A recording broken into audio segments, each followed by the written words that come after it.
What is going on, ladies and gentlemen? Welcome back to Auto Auction Rebuilds. We are back at it again with another Copart walk around. Of course, that means we are back here at 2829 Southeast 15th Street here in Oklahoma City, Oklahoma. Got to give a big shout out to Copart corporate office and to the local yard out here, 18, for allowing us to come out here and do these videos. We're going to jump right in this today. As with the rest of the week, I am late. I am always late. Who's that one from Alice in Wonderland that's like, I'm late, I'm late, I'm late, I'm late? That's me. That's the time is always working against me, and it's my own doing. But let's jump into this with number one. Number one on my list is a 2000 Chevy Cavalier with low miles. I know. 2000 Cavaliers, nothing interesting about that, but there is. I love these cars. They are, I know, you're going to say reliable. Ha ha ha. They truly are. These are good cars. Yes, the little 2.2 loves to blow. Well, I can't remember if this is the Ecotech or if this is the older 2.2. Anyway, I smell oil. Ooh, something out here is burning oil really badly. Either way, this was a very reliable car. Now, yes, this one has no paint left, and yes, the tires are bald. Yes, the sidewall is cracked beyond recognition, but it only has 113,000 miles on it. This tire looks okay. It's a Douglas. Well, never mind. Never mind, that tire doesn't look okay. The body looks fine, though. It just needs a coat of green paint. I think this is a really cool color, very bold color for back in the day.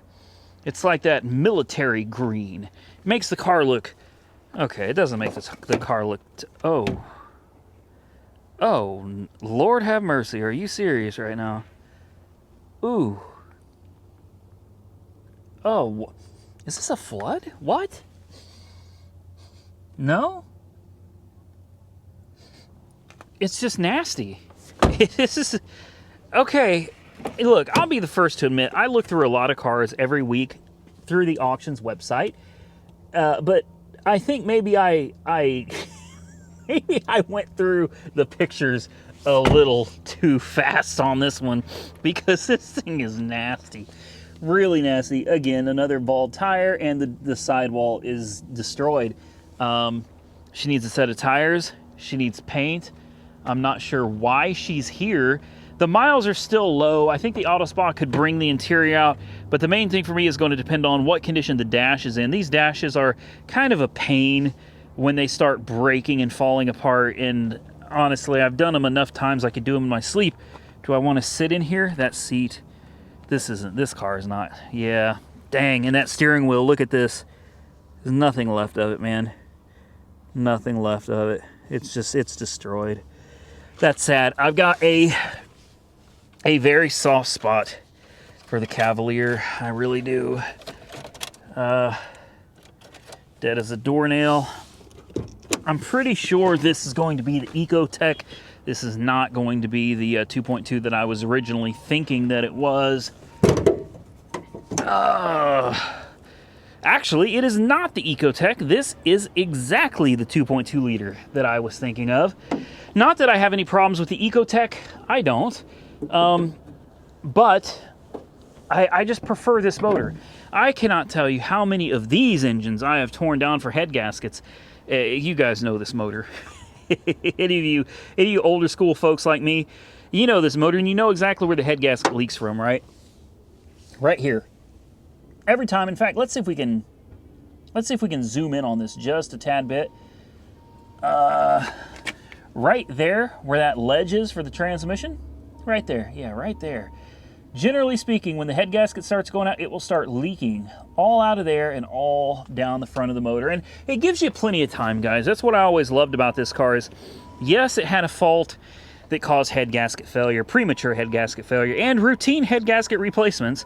But once you've done it a few times and you learn to leave the intake on and everything and the exhaust, and you just kind of lift everything up, clean it up as best you can, throw a gasket on and lock it back down. No, that's not the right way to do it. But you could get this head gasket job done in like an hour and a half. It's no time at all. I'm thinking by this year, though, they may have fixed the head gasket issue. Ooh. There's spider webs and cobwebs, and this is just... How's the trans look? Honestly, not bad. The trans doesn't look too bad at all. I don't think there's really any entertainment value in this car. I just don't. I don't think there's good content in it. And the car is just in exceptionally rough condition, guys. You could do me a favor, though. You can comment below and tell me what your opinion is. If this is one that you'd like to see on the channel, or if this is one that you're just kind of like, no, Randy, we don't want to see an old Chevy Cavalier being brought back to life. It's just, it's just every single piece of this car is disgusting. Look at this. It's just awful. Okay. Well, as much as I do love the Cavalier, I'm not even going to bother starting this one, guys. I'm not. I don't think it's right for me. So I'm going to move on to the next one. Next on my list is a slightly damaged 2008 BMW 335i. I love this car. I love this car. Two-door, big wheels. They look nice, I think. I think they look nice. Some of you will disagree. Black on that red interior. Oh, she looks good. 335i, guys. This should be that, isn't this the twin power turbo? Man, I've heard this called the poor man's M3, and I'll tell you what, it is a sexy car. 166,000 miles, so she's got some miles on her. I'll tell you this, I don't know what she's actually worth, but this car is sitting at $2,000 right now. $2,000. Look at that interior. Look at this. It's beautiful, man. I don't know if it has power, and the cars are so cramped into here, I can barely even fit in this car. Or maybe I've gained weight. It's hard to say for sure. Oh. Oh. Well. Hey there, little fella. She popped right to life, didn't she?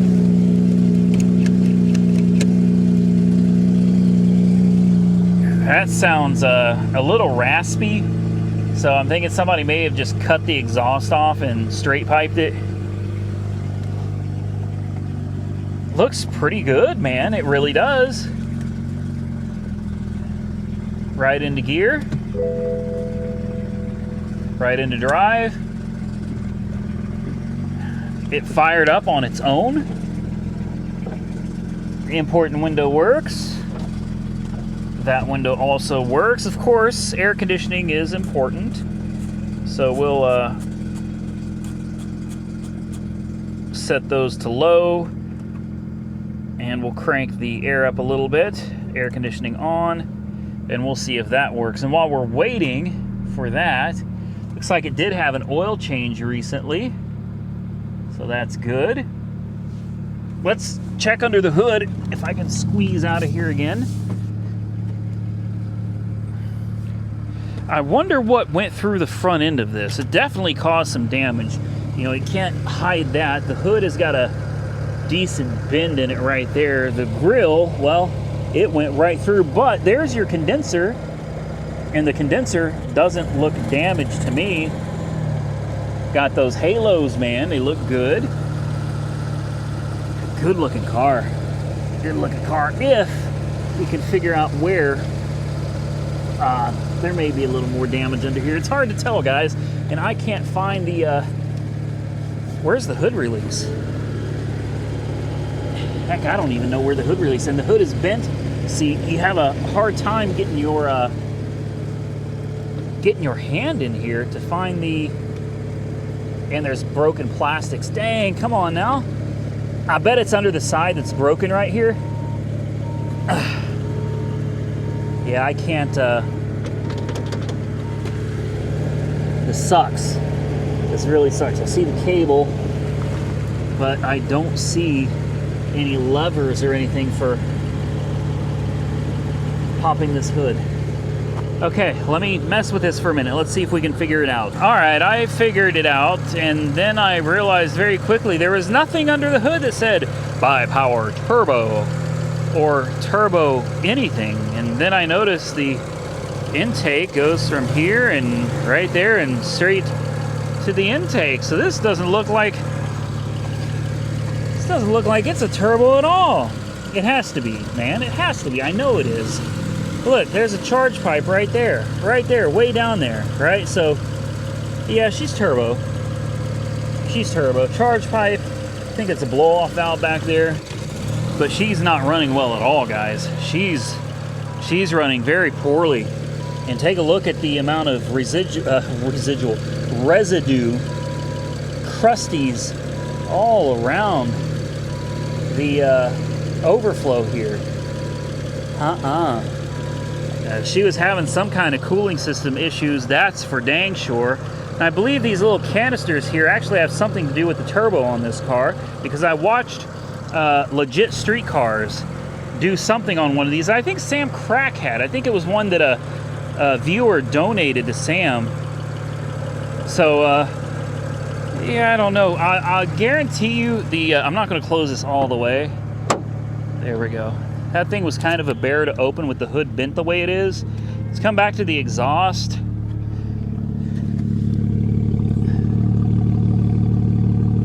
Sounds straight pipe. I wonder if we can get under there and take a closer look. No, it's not. Is it missing the cats or something? Surely it's not supposed to sound that way, right?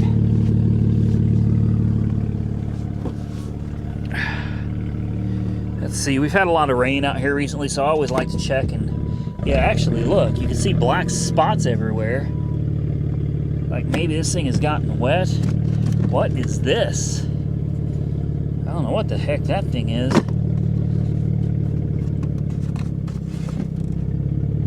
There's leaves and stuff all under here. Boy, she does not sound healthy. Yeah, she does not sound healthy.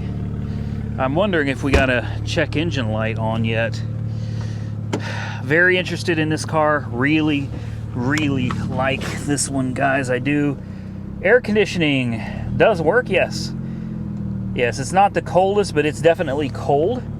Far colder than the ambient air temperature of 62 degrees right now. So yes, the AC works. I wonder if we shut this off. You could tell I've been here too long when I start talking like this. There we go. With the air conditioning off, maybe, just maybe, she'll run a little bit better. Let's give it a little throttle. You can hear that turbo.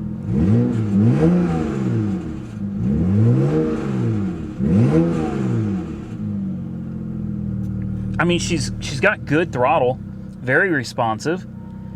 For the most part, the body looks to be in good shape. It needs a front bumper. There you go. Fire it back up one more time.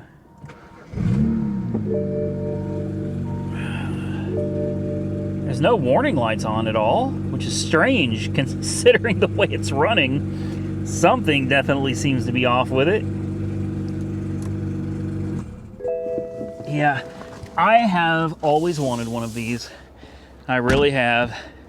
And yes, I know better. I know that BMW is like, what's that stand for? Break my wallet or break me weekly? Something like that. I don't know. I just think it's got an aggressive look to it. I think it's slick. It is elegant while aggressive at the same time. It needs a front bumper, okay? It needs a front bumper. It needs the kidney grills, and it needs a hood. Aside from that, you know, what other mechanical issues that it might need to help it from running horribly, because it really does. It could be that it's got ethanol gas in it, and it could be that it's been sitting for several months and the ethanol has started breaking down. This has been here since, actually no, it's been here since 11/12 of 20. And today is December the 21st of 2020. So it hasn't been here that long. It could be bad gas, right? Yeah, it could be bad gas.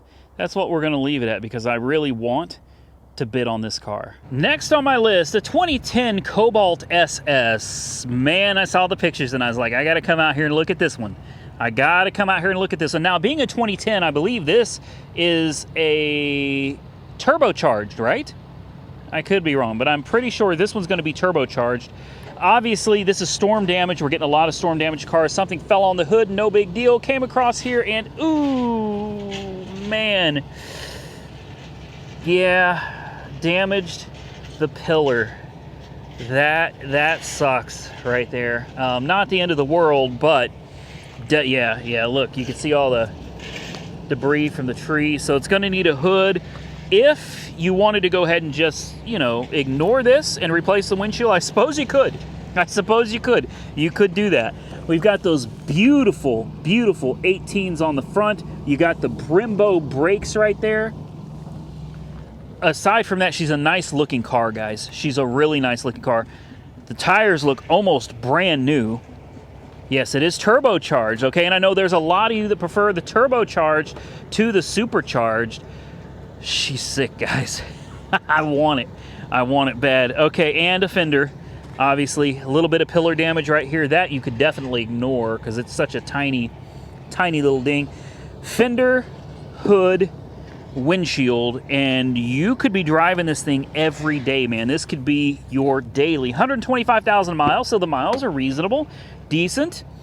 How's the interior? Well, I was going to say it's great, and then we get to this bright yellow, and okay, well, you know, to each their own, I suppose. It smells decent. Back seat looks decent. I know you got a little sunlight in your way there, but the back seat looks decent. So, can I get the seat? Can we go back up, please? Uh-oh.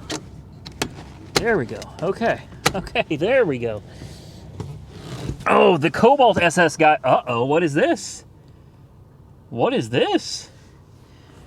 Is that a tuner that somebody has mounted into the A-pillar? We got 2 sets of keys. Is this a 5-speed, not a 6? Okay. Well, I don't know why, but for some reason I thought this was a 6-speed. Okay, you know, it is what it is. Let's get that focus. That focus has just been not acting right on my iPhone, guys. Okay, dead as a doornail. That's fine because I did bring my booster pack with me to the sub lot. If it appears I'm in a hurry, you may notice every time I come to the sub lot I'm in a hurry because they get out of here at 4:30. At 4:30 you have got to be done and you've got to be out.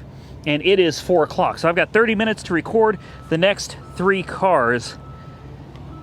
What are we looking at under here? There's lots of, looks like berries and stuff under here. Okay. I'm not spotting anything aftermarket off the top of my head aside from that black tape there. What is that anyway? What is that going in there? Okay. Well, I'll tell you what, let's grab the booster pack, let's hook this up and hear it run. I'm definitely interested in seeing what this little screen up here on the left is. Oh, it's dead, there's nothing. It's got little jog dial and everything.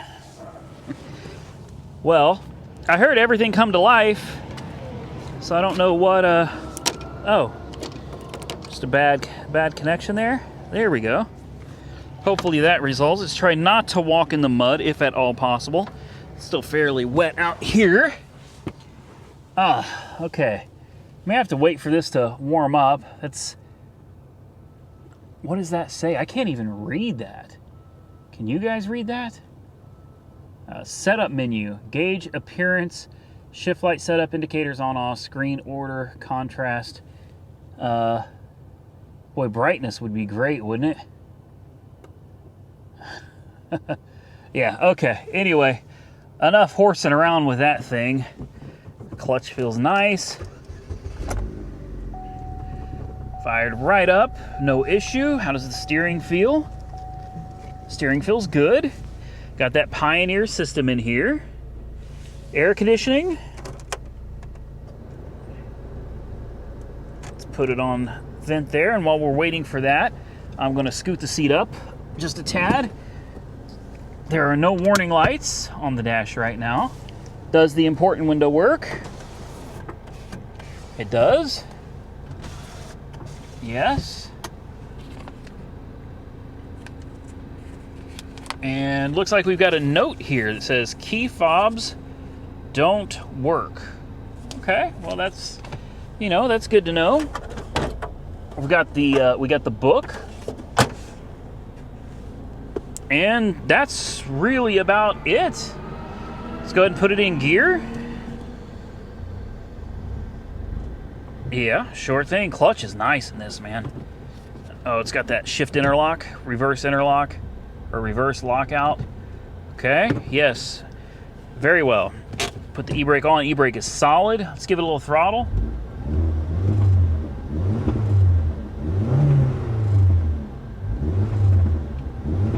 Hear that crack of the exhaust? Let me see if I can lean out so you can hear it a little better. Let's see. Yeah, got a little snap, crackle, pop going on. Air conditioning is cold, so there really is nothing more to say about this. I wish you could see that screen though. I'm not sure if that's some kind of a tuner, a programmer, or what the heck that is, but this thing has got decent tires, front and back. It runs great, sounds good. Obviously a dead battery, that's pretty common, man. These cars sit for a while, and sometimes you can bring them back, and other times you just can't. What do you guys think? I would check this thing out a little bit more, but honestly, I've just got to get a move on it, man. I love it. I love it. It still has the lip. This thing looks like a beast. Next, we have, I believe it's a 2008 Pontiac Grand Prix. It's listed as a non-runner, and there is a, yeah, it's an 08. It's a little known fact. It's kind of a secret that I shared with everybody a while back. 145,000 miles. This thing is beautiful. Beautiful. A lot of times, definitely not all times, but a lot of times when you have one of these 3800s, I believe this is the Series 3 by 08, there are wiring loom problems, man, where the loom just gets rubbed up against the engine to the point it ends up eventually eating the wires. Now, there's some clear coat damage, as you can see back here and over here. So this side of the car must have sat in the sun a lot. Same thing over here and a little bit over here too. Overall, though, the car looks good. Now, of course, I'm interested in this, and of course, I want to hear if it cranks. Even if it doesn't run, I still want to hear it crank. It could have been a repo. It could have been sabotage. There could have been a fuse pulled out of it. It's really hard to say. Interior is decent. Honestly, it's actually pretty decent. The tires look decent. Let's see what she looks like under the hood, because I know what to look for. This is the Series 3, all right? Well, somebody has been messing with coils, so let's, there's something to start with. Are you kidding me? 1, 2, 3, 4, 5, 6. Okay.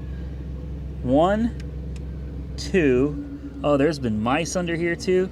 Oh boy. Okay, so here's the thing. Let me just tell you right now. These are labeled 1, 2, 3, 4, 5, and 6. I have never ever seen GM have their coil packs with 1, 2, 3, 4, 5, 6. Not ever. Like this will be 3 and 6. This will be 1 and 4, or 2 and, you know, whatever. This obviously is wrong, so the firing order is completely off. I don't need to put a jump start on it because it's not going to run. There's no possible way for this to run. Next, you look under here and you see a rat's nest that has tore this up. The main issue with this car is usually right here. This wire harness gets eaten through where it rubs up against the engine. Now, that is not the case with this one. This wire loom is still in good shape, but take a look right here. The mouse definitely ate the wires. There are a lot of wires that have been chewed to pieces under the hood here. Right here, that's a fuel injector, guys. Fuel injector's got no wires going to it. Is it fixable? Yeah. Another fuel injector that's had the wires chewed off of it.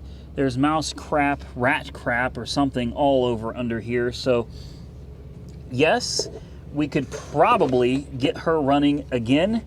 A little bit of wiring work, a little bit of troubleshooting, and certainly figuring out why somebody's got the firing order all screwed up. We could probably get this car running and driving easily in a day, but that's assuming there's not something else wrong with it that caused it to be parked for an extended period of time that allowed the rodents to get up in it and start eating it up. And there could be more wiring issues. You just don't know. It could be wiring issues inside the car.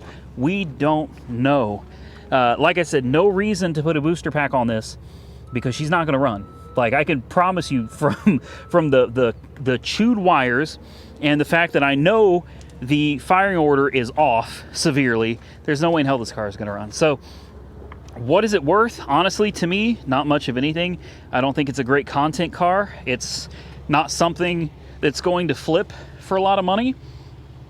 So I guess it just depends on what it goes for. If it sells for like 150 bucks scrap value, I'll bid on it. It'll be worth seeing if we can get it back on the road for scrap value, but anything more than that, and I'm gonna walk away. So let's move on to the last one. And last but not least, boys and girls, a 2000 and I believe it's a 6 Mazda RX8. Man, it's beautiful, non-runner, listing as mechanical, but I think it does run.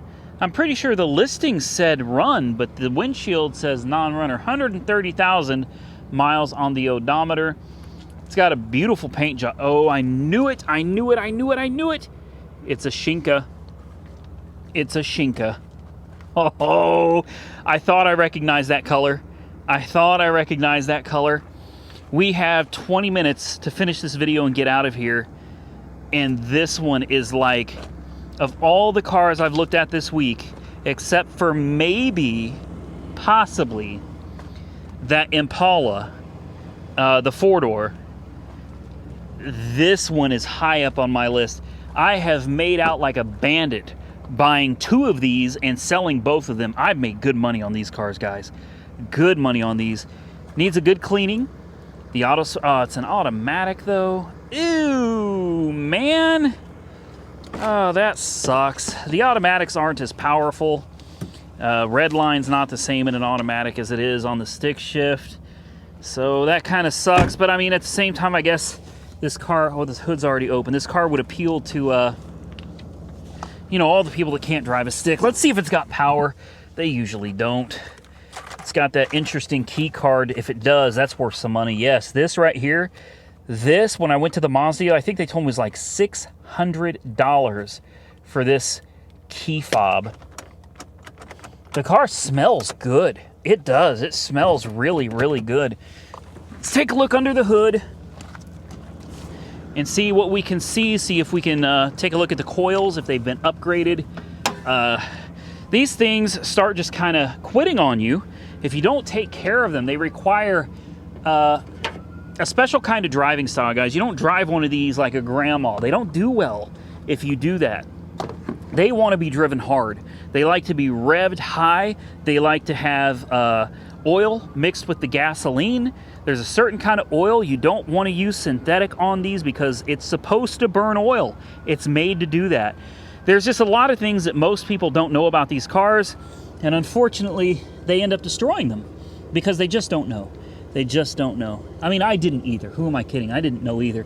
Okay, let's take a peek down here. There are your coils. Okay, you can see your plug wires.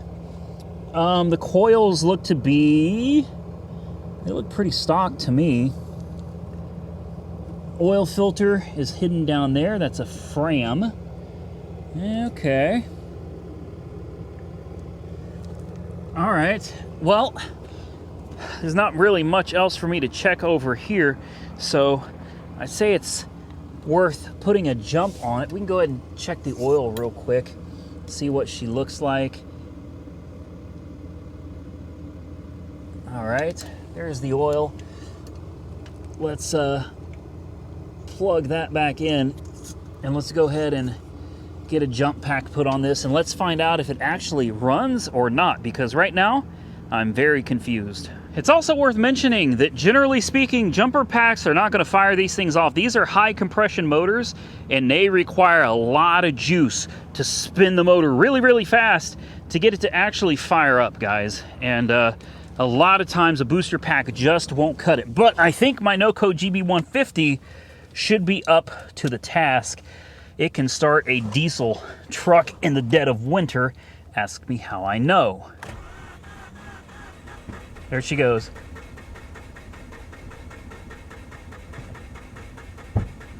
Come on, old girl. I hate shutting it off like that. You can flood it this way, and once it's flooded, you'll spend a lot of time trying to get it right. Come on. There she goes. Like I said, you just got to know how to start them, guys. You just got to know how to start them. Oh, she's not running well at all. Not well at all. Ooh. On a normal car, I would say she's not running on all of her cylinders. This one's not running on all of its ports, that's for damn sure.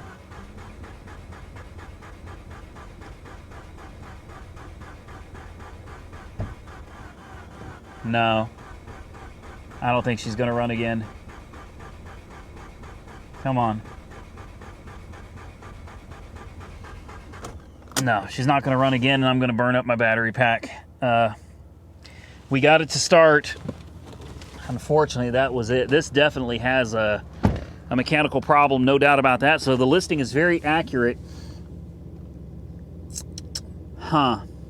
Tires are in excellent shape. What kind of tires we got on these? These are Kumo. That's all I can read. Kumo Solus TA 71s. Tires are in excellent shape. The body looks great. It's a Shinka edition, which makes it a little more special. It looks good. I'll bet my booster pack is getting warm. We're gonna leave it because I'm not trying to damage the car or my booster pack. The fact that we got it to fire is good because we know that it runs. It could be a number of things, guys. I keep forgetting this goes way back here is where it's supposed to go. And then there's supposed to be like a cover for the battery too, which I don't know where that is. Maybe it's in the car somewhere. Is it worth taking on? Maybe, maybe not. Engine replacements on these is pretty costly. The motors themselves, without labor, very expensive, guys. It could be fouled plugs. It could be somebody didn't know how to drive it, so it could need plugs, could need a coil or two. It's just really hard to say, and with the history these motors have, it can be kind of dangerous. It really can. It can definitely be risky, so before you jump on an RX8, one of these rotaries, make sure you got enough finances, so if it comes down to it, you can swap out that motor. That is the end of this video. And with that, ladies and gentlemen, they are just about to lock the gates on us, so we barely made it through this video. If it was a little shorter than usual, if we rushed through some of the cars, please forgive me. You got to do what you got to do, man. I wanted to bring all of the cars to you, and I hope you enjoyed it. If you did, hit that thumbs up button. Let me know you enjoy it. I am out of here. Stay safe out there, everybody. I will catch you guys very soon in the next one.